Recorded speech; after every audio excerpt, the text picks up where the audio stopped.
Viewers like you make this program possible. Support your local PBS station.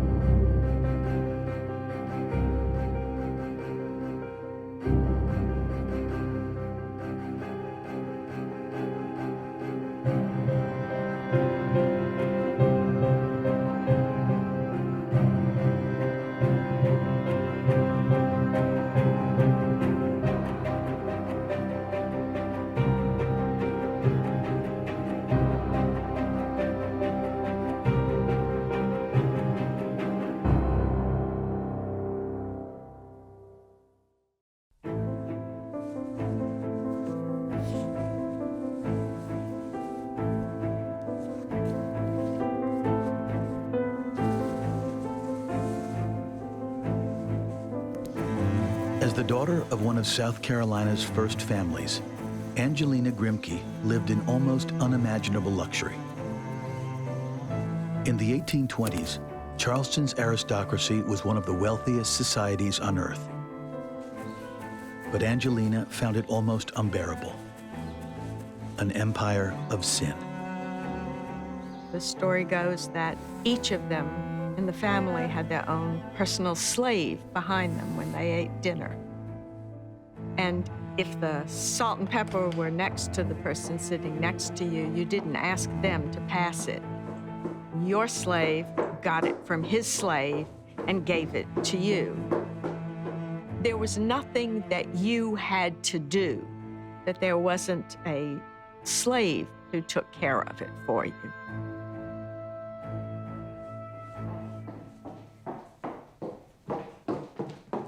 Did you hear last night? Hear what? Really? Angelina, what are you talking about? You know, Henry, he whipped John again.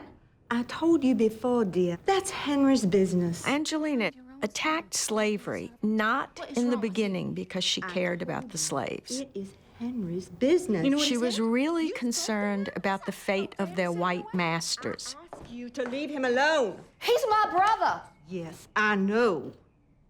She believed slavery was a sin and that God would punish people who had slaves. Mother, it is my duty to bear testimony against... Angelina, mind your own business. It is my business, and it's your business too. How can you stand in church every week? Let it be. I can't let it be. Have you no Christian feelings? Yes, Angelina, I have Christian feelings, and you are putting them to the test right now. My soul will be judged by the Lord, and not by you or anyone else. It is my duty. It is not your duty, Angelina. I'm glad, I suppose, that you are so diligent about your faith. But leave my soul to me, and Henry's to Henry. I speak the truth in love. Enough!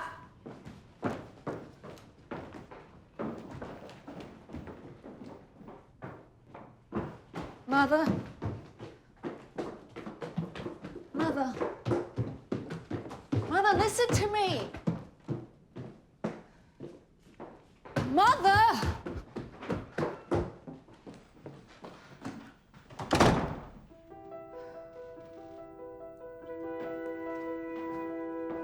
Angelina's religious search was tortured.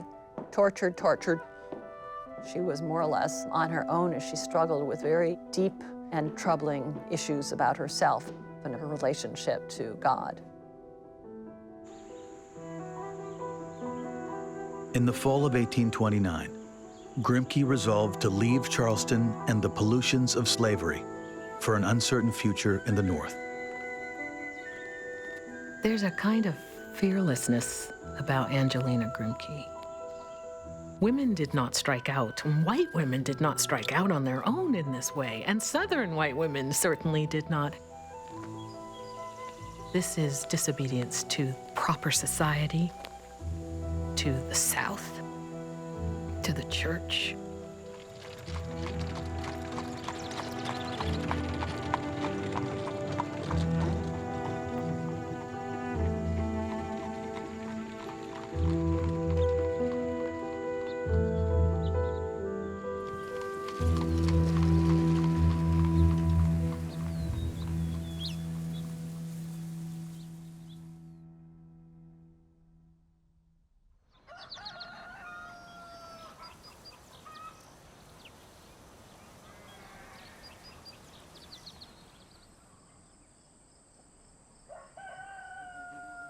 Frederick Douglass was alone in a terrifying new world. A few weeks earlier, the 6-year-old had been delivered to his master's home on Maryland's eastern shore to begin his life as a slave.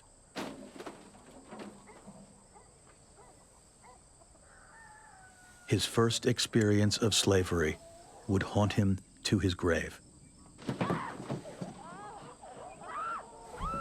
Aunt Hester went out one night and happened to be absent when the master desired her presence.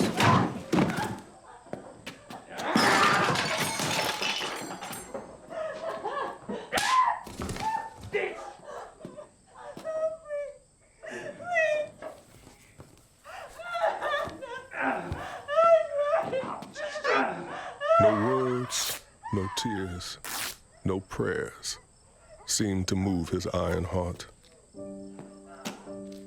The louder she screamed, the harder he whipped. And where the blood ran fastest, there he whipped longest.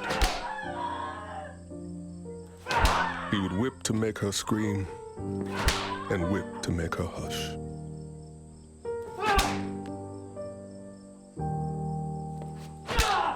I dared not venture out till long after it was over. It was the blood-stained gate, the entrance to the hell of slavery.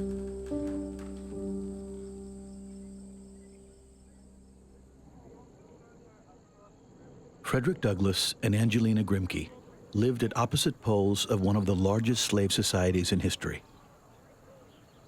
In the late 1820s, there were 2 million men, women, and children living in bondage in the United States. In the 50 years since the Revolution, every northern state had outlawed slavery.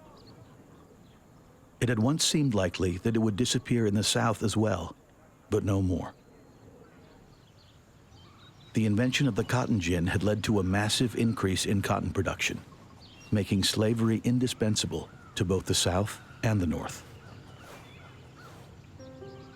It's actually quite astounding how deeply entrenched it was in the nation's political and economic life. What is seen as this sort of idiosyncratic, peculiar Southern institution actually had an enormous economic significance in the national economy of the United States.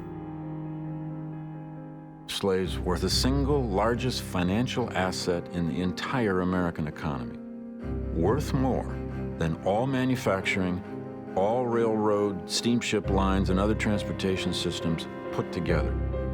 The only thing in the American economy worth more as simply a financial asset was the land itself. And no one really quite knows how to value, North America. The only voices advocating the abolition of slavery were black.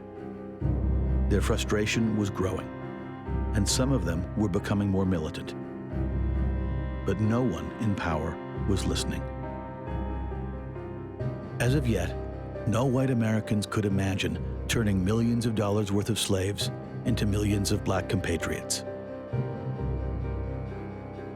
But scattered around the country, a few lonely souls were convinced that slavery was a crime against God and man. And in Boston, one of them was coming to understand that God intended he do something about it.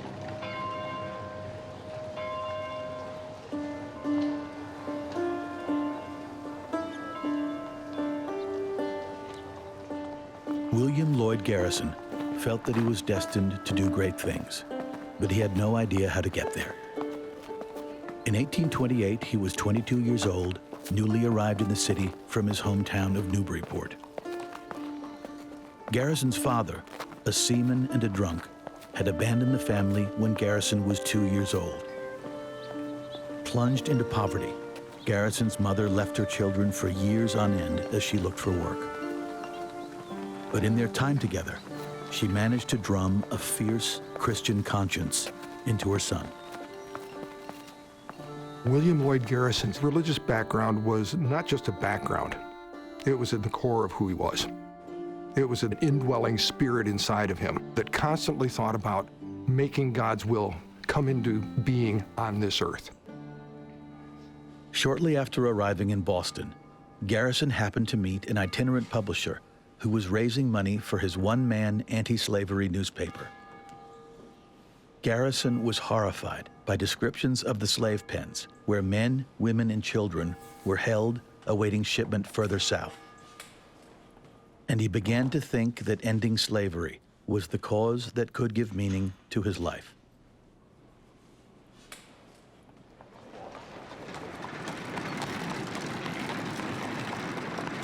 In the summer of 1829, Garrison moved to Baltimore to take a job at the publisher's newspaper. He brought new life to the struggling operation, which had long been urging slaveholders to free their slaves so that they could be shipped back to Africa, leaving the United States a single-race country. But as Garrison came into contact with Baltimore's large free black population, he began to embrace a far more radical vision of America's future.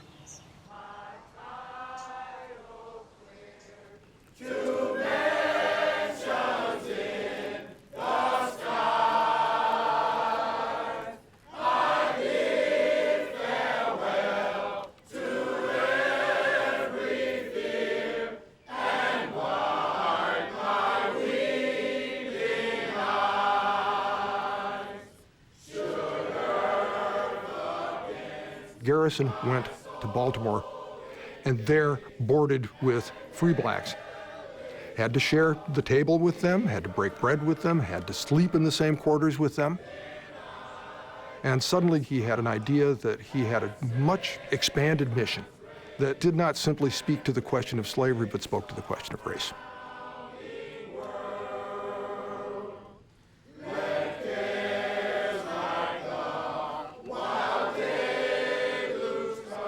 Garrison lost interest in gradual emancipation. He wanted immediate abolition, the complete eradication of the institution everywhere and forever. He even envisioned a future in which Black Americans could share in their country's promise of life, liberty, and the pursuit of happiness. Garrison was making powerful enemies. Within months, he was thrown in prison for vilifying a slave trader. A New York sympathizer bailed him out in the spring of 1830. He had no job to return to. Neither did he have a home or a family. He had few friends or allies. He did, however, have a plan, a newspaper of his own to promote immediate abolition. I am willing to be persecuted, imprisoned, and bound for advocating African rights, and I should deserve to be a slave myself if I shrunk from that duty or danger.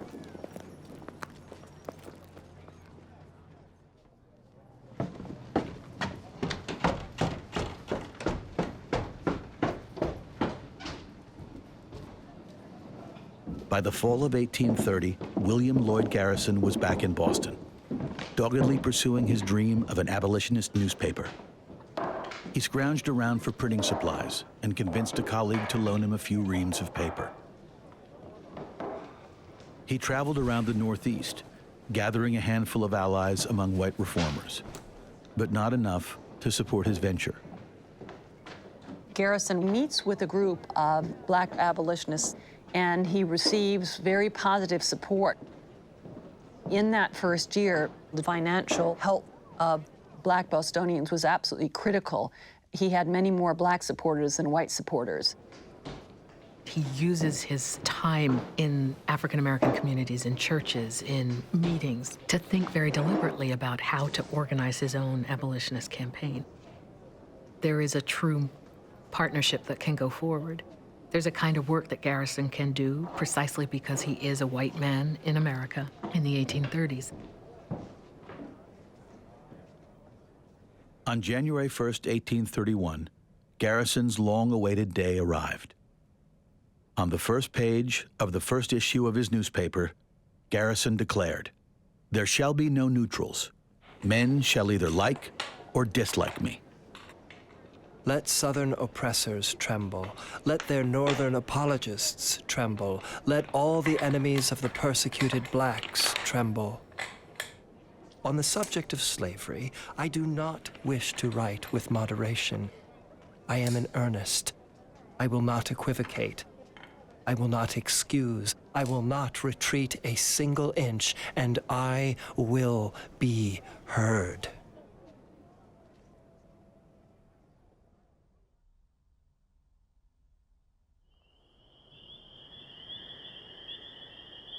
For 8 months, Garrison toiled away in almost complete obscurity.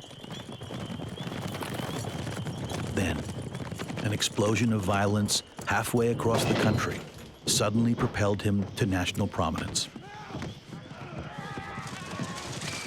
On a hot August night in 1831, a band of armed slaves rode through the Virginia countryside, killing the white occupants of one farmhouse after another. Nat Turner, the man who led the rebellion, would elude a massive search party for 68 days before he, too, was caught and executed.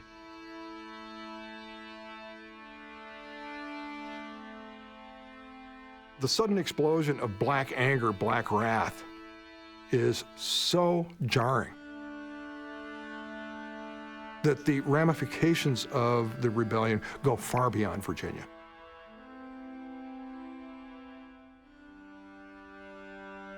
There's no evidence that Garrison's Liberator had any influence on Nat Turner, but very quickly in the Southern press, Garrison's name started to be associated with Nat Turner's revolt. The South Carolina legislature put a bounty on Garrison's head. $15,000 if he could deliver his body. I think more if he delivered the whole man alive. Garrison welcomed the notoriety. The Liberator is causing extraordinary agitation among whites in the slave states. I am constantly receiving anonymous letters filled with abominable and bloody sentiments. These trouble me less than the wind. I was never so happy and confident as I am at the present time. Over the next 2 years, Garrison gradually won adherents to the anti-slavery cause. Almost 50 abolitionist groups formed in 10 states. Their influence extended from urban centers like Philadelphia and New York to remote settlements like Cincinnati, a boom town on the western frontier. There, Lyman Beecher, one of the country's most famous preachers, had recently moved his family. Beecher opposed slavery in principle, but distrusted activists who recklessly advocated immediate abolition. His 22-year-old daughter, Harriet, had inherited his views. "There is a class of professed abolitionists in Cincinnati," she wrote, "but they are unfashionable and are regarded as a species of moral monomaniacs."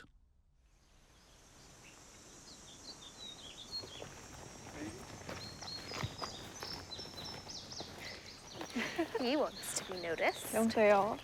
In the spring of 1833, Harriet and 2 friends crossed over the river into neighboring Kentucky.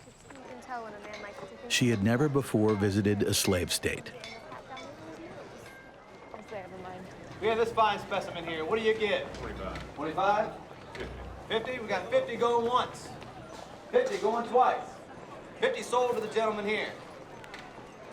How you gentlemen doing this nice, warm Kentucky day? Gonna keep this thing going?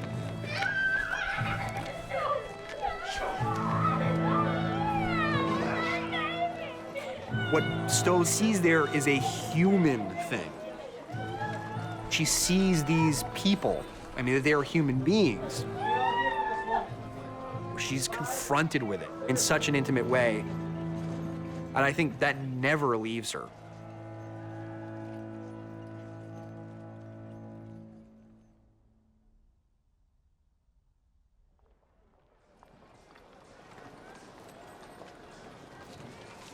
In 1833, 2 years after William Lloyd Garrison launched the Liberator, abolitionists from all over the North gathered for the first time. They could feel the strength of their growing numbers. the time had come to unify their far-flung groups into one national anti-slavery society. Garrison was chosen to draw up the organization's charter. He worked through the night, producing a radical document that crystallized his own beliefs, especially his faith in the power of nonviolence.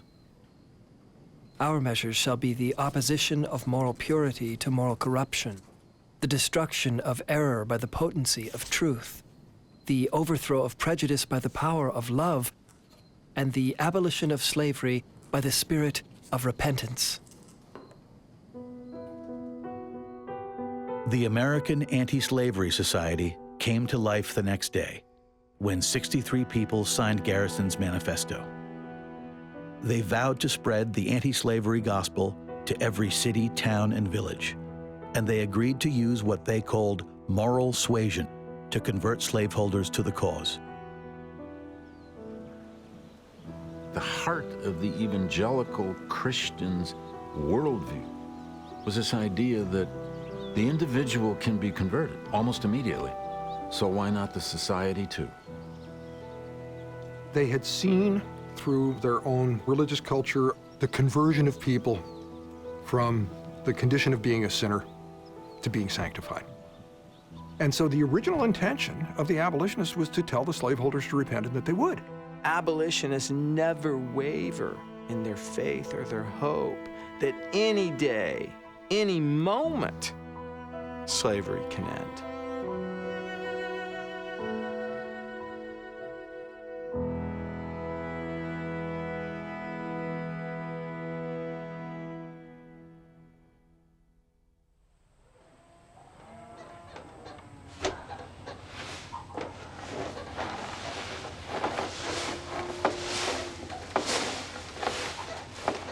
Word of the abolitionists' efforts spread, even reaching the slave Frederick Douglass.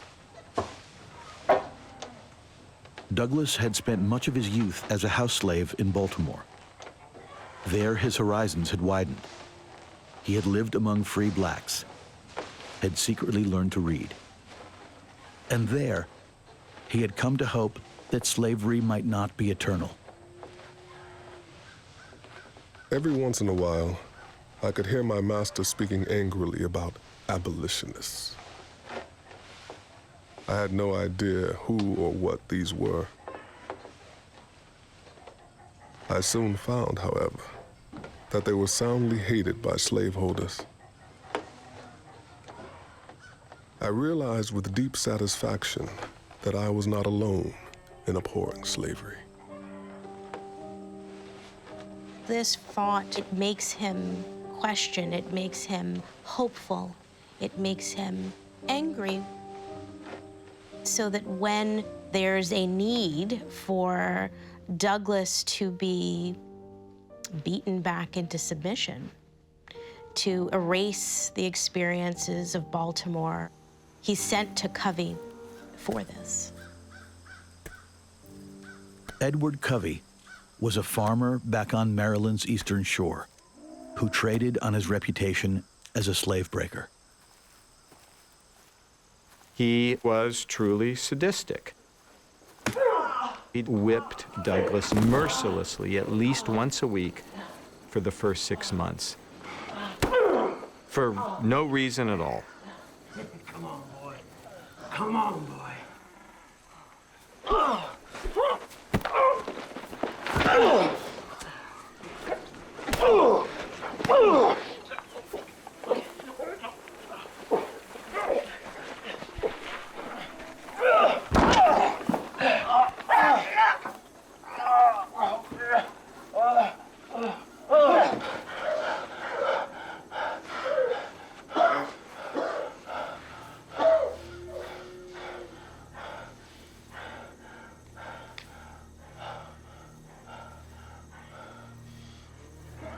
Douglass knew that by physically assaulting a white man, his life was in danger.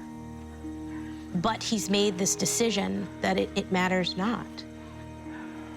And he isn't punished in part because Douglass standing up to Covey ruins, or at least jeopardizes, Covey's reputation. Covey never laid a hand on Douglass again. I was a changed being after that fight. I was nothing before. I was a man now.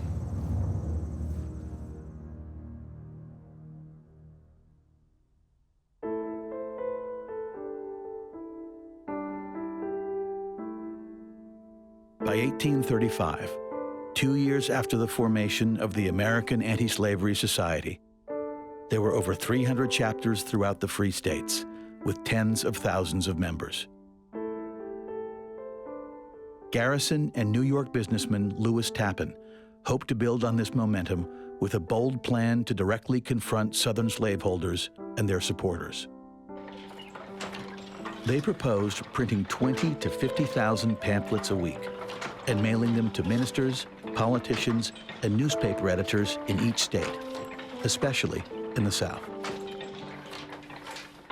The postal campaign became a phenomenon. Within a year, the Anti-Slavery Society had flooded the nation with over 1 million pieces of abolitionist literature, along with medals, emblems, bandanas, chocolate wrappers, songs, and readers for small children.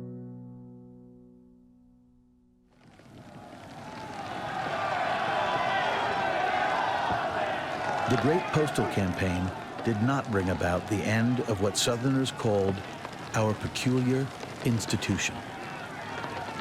Instead, it triggered a wave of repression throughout the slave states.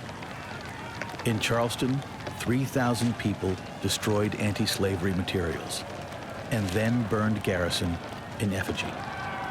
Southerners decide, we're being attacked, and you need to bring these scoundrels to justice. They must be kidnapped. They must be assassinated. I mean, it's incredible uproar.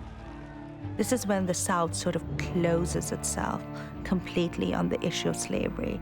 Earlier on, you were not putting your life into danger if you criticized slavery. But by that time in the South, if you did, you were taking a serious risk. The vehemence of the reaction in the South took the abolitionists by surprise. But they were even more alarmed when the violence moved north. In some cases, abolitionists themselves were the targets, as when a New York mob burned Lewis Tappan's house to the ground. But all too often, African Americans were the victims of racist violence, from isolated beatings to the expulsion of entire black communities. The mobs shattered every abolitionist assumption, that righteousness would triumph over evil, that their fellow Americans would listen to reason, that their northern neighbors would support the abolitionist cause. Garrison was stunned. When we first unfurled the banner of the Liberator, we did not anticipate that to protect Southern slavery, the free states would voluntarily trample underfoot all law, order, and government. Garrison and his fellow abolitionists had roused an enemy far more tenacious, entrenched, and violent than they had ever imagined.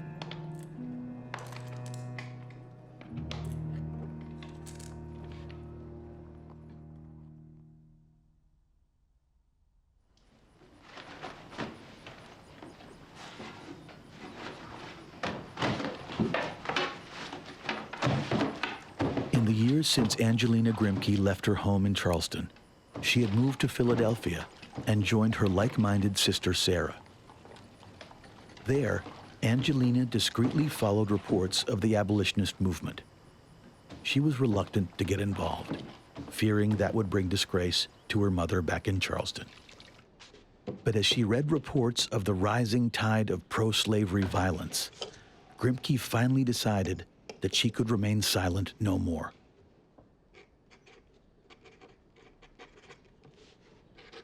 Respected friend, I can hardly express the deep and solemn interest with which I have viewed the violent proceedings of the last few weeks. The ground upon which you stand is holy ground. Never, never surrender it. It is my deep, solemn, deliberate conviction that this is a cause worth dying for. Angelina Grimké. William. She's the daughter of one of the most famous families in South Carolina. When Garrison receives Angelina Grimké's letter, he sees a Southern woman who is confirming everything that the abolitionists have been saying about slavery's evils. It's a godsend. Garrison's publication of the letter horrified Angelina's friends and even her sister Sarah. They pleaded with her to renounce it, but Grimké refused. Instead, she committed herself to the cause. She had a weapon that no other abolitionist could claim, a pedigree among the slave-holding aristocracy. Grimké set about writing an appeal to the women of the South, urging them to work for the downfall of slavery. I know you do not make the laws, but I also know that you are the wives and mothers, sisters and daughters of those who do. Let the Christian women of the South arise, and salvation is certain. Grimké's appeal met the same reception as Garrison's pamphlets. In Charleston, copies were publicly burned, and the mayor warned her mother that if Angelina ever dared visit Charleston again, she would be thrown in jail. But Grimké had no intention of returning to the South. She had made up her mind to take up the banner of abolition.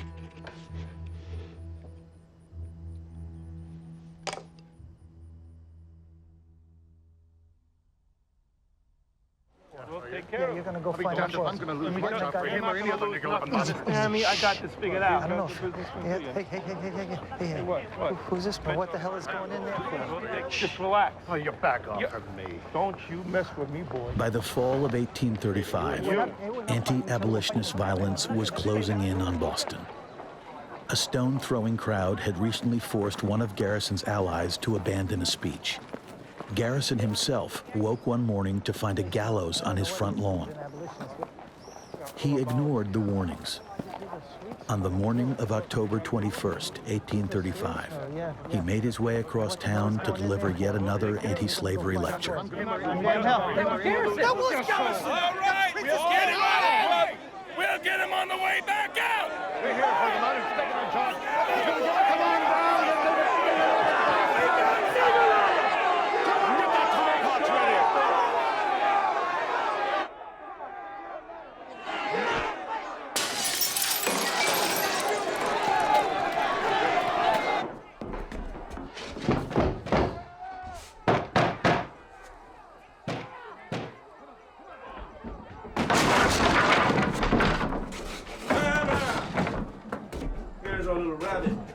Oi, we got him. He's up here. Can't say that, Garrison.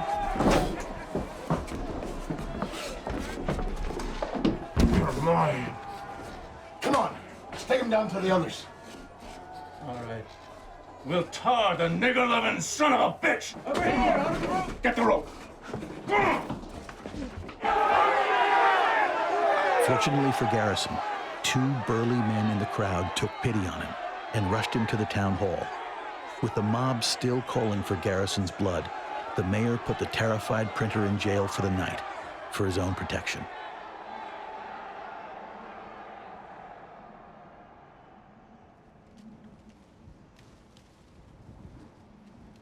Reeling from his brush with death, Garrison retreated to the Connecticut countryside with his wife Helen, who was pregnant with their first child.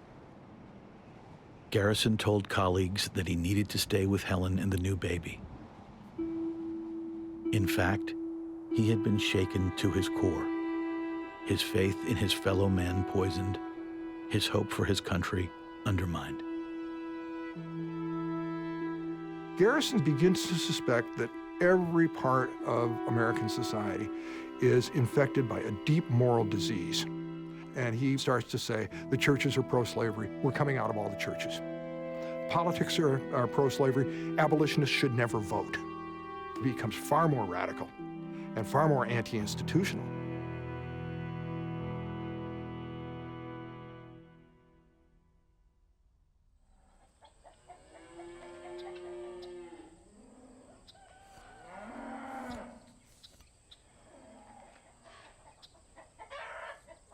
For years, John Brown had been trying to divine God's purpose, to make sense of his afflictions.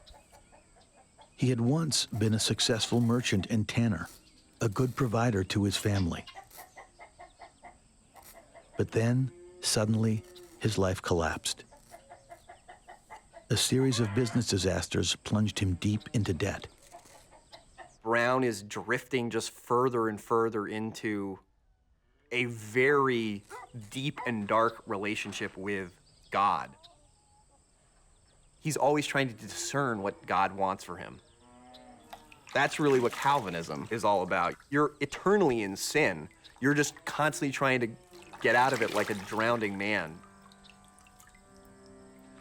In November of 1837, news came that an anti-slavery printer had been murdered by a mob in Illinois. Elijah Lovejoy's death struck at something deep within John Brown, conjuring up a memory that had haunted him for years. When I was a child, I stayed for a short time with a very gentlemanly landlord who held a slave boy near my own age. The master made a great pet of me, while the Negro boy was badly clothed, poorly fed, and beaten before my eyes with iron shovels or any other thing that came first to hand. For Brown, Lovejoy's death was a sign from God. He must never again stand helpless in the face of evil. As he dressed for a prayer meeting a few days after the killing, John Brown knew what God meant for him. He sat silently as one speaker after another fired up the congregation with accounts of Lovejoy's death. Finally, John Brown stood up and raised his right hand. "Here before God," he announced, "in the presence of these witnesses, from this time, I consecrate my life to the destruction of slavery."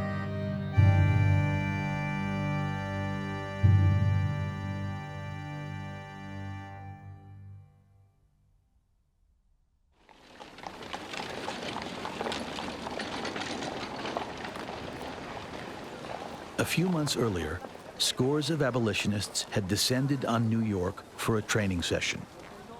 William Lloyd Garrison came, as did Angelina and Sarah Grimké.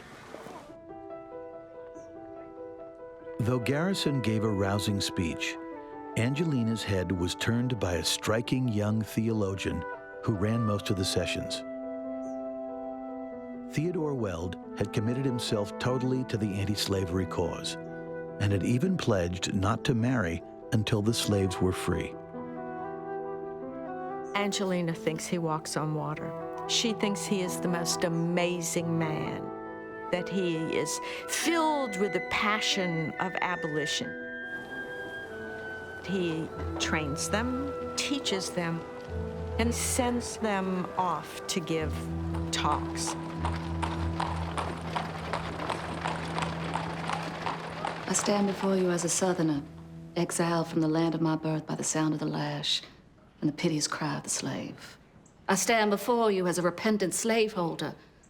I feel that I owe it to the suffering slave and the deluded master to do all that I can to overturn a system built up upon the bodies of my countrymen and cemented by the blood and sweat and tears of my sisters in bonds. Of course, since they're women, to speak in front of a mixed, or as they called it, promiscuous audience of men and women was absolutely forbidden. The abolitionists are ardent desirers of respectability for their movement.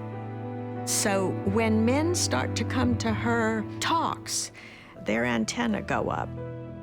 And when they tell her to stop talking to men, she says, "No, I have a right. The Grimkes quickly found themselves at the center of a storm. Ministers condemned them and warned of the dangers that loomed if women moved away from their assigned sphere. Many abolitionists agreed. As the arguments escalated, Angelina began linking the rights of enslaved people to the rights of women. Garrison stood by the embattled sisters, but Weld did not. Women's rights should not be your preoccupation, he told Angelina, at least not until the slaves are free. Grimke's pain and anger came through in her reply. Can't you just stand here side by side with us? Can you not see that women could do and would do 100 times more for the slave if she were not shackled? By the time their 6-month tour finally ended in the fall of 1837, Angelina could go no further. She collapsed with typhoid fever.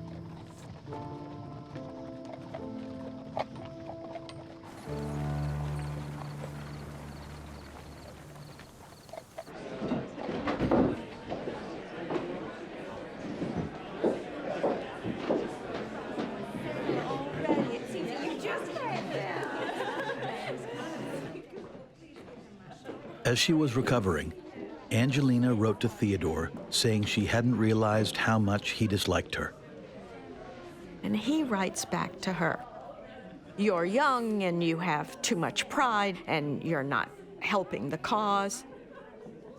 And then in great big letters, 3 times the size of the rest of the letter, he writes, "I have loved you from the first moment I met you." I'm sure Angelina had the same response I had. I'm reading, "You're terrible, you're prideful, I what?" My dear, look at you. You're beautiful. Your letter was indeed a great surprise, my brother, and yet it was no surprise at all. I feel, my Theodore, that we are the 2 halves of one whole, 2 bodies animated by one soul, and that the Lord has given us to each other. In the spring of 1838, Angelina and Theodore's friends received a wedding invitation adorned with an engraving of a slave in chains. It would be a ceremony unlike any other. The couple improvised their vows, denounced a man's authority over his wife, and to cap it all off, they had a black minister and a white minister lead the congregation in prayer. And I reject all authority, all government, save the influence which love gives us over each other. May the sun continue to shine as it now does. And may our Father guide us in love through the rest of our pilgrimage.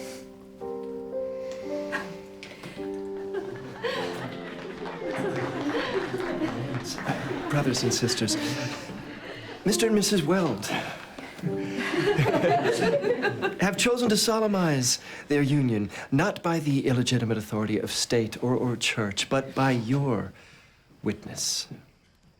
On this All kind of rumors had been flying around Philadelphia about the wedding and the guest list and the social amalgamation or mixing that had gone on. As news of the event filtered out, the city grew tense.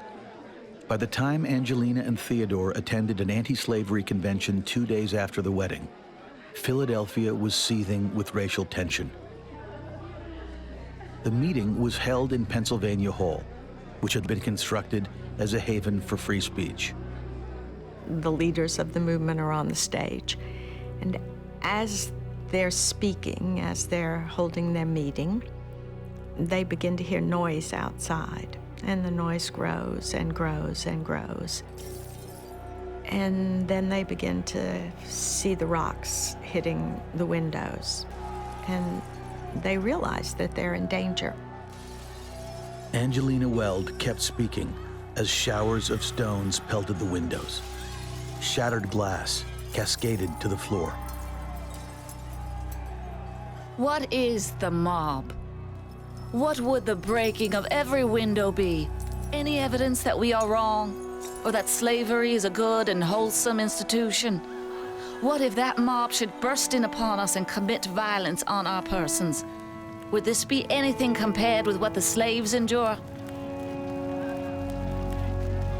The following night, a crowd broke into the empty hall and set fire to the building. Firemen stood aside and watched it burn. Soon, Philadelphia's monument to free speech lay in ruins.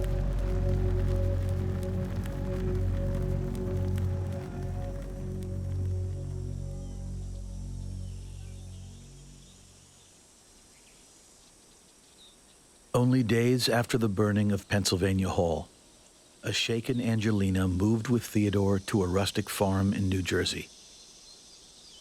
There, far from the violence and upheaval of abolition's front lines, they would take up their most influential work. American Slavery as It Is was a book made up of first-hand accounts of slavery, handbills for runaway slaves, court records, and the words of slave owners themselves. A mammoth undertaking, it was an irrefutable answer to the argument that slavery was a necessary and benevolent institution. Grimké was unflinching in her own account.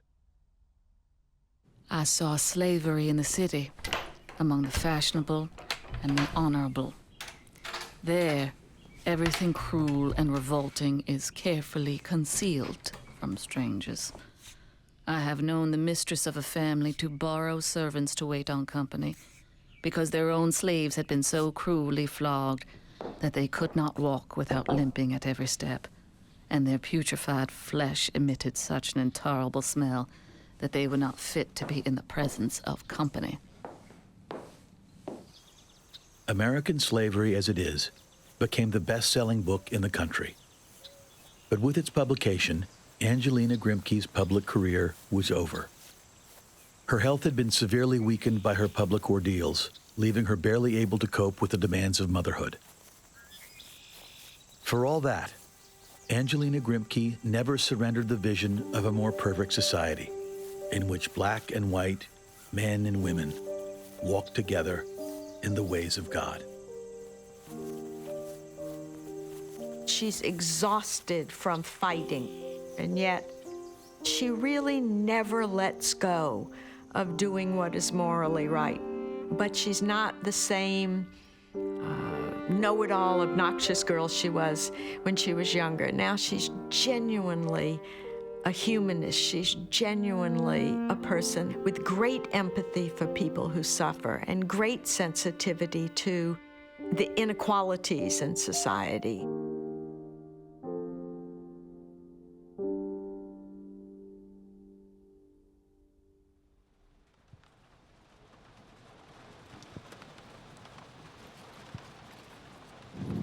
By 1840, after 10 years of struggle, William Lloyd Garrison was drifting away from many of his old allies, alienating them with what they considered irrelevant heresies.